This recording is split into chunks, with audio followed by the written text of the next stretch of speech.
ॐ कृशधरी महाचण्डी मुक्तकेशी वलिप्रिये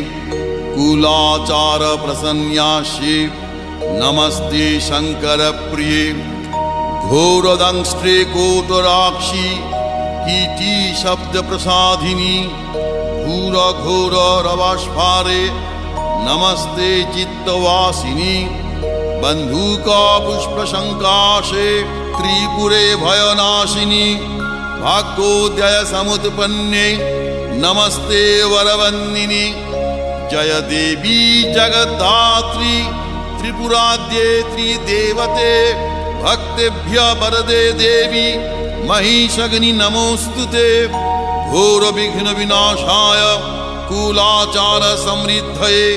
नमामि वरदे देवी मुंडमाला विभूषणे रक्तधारा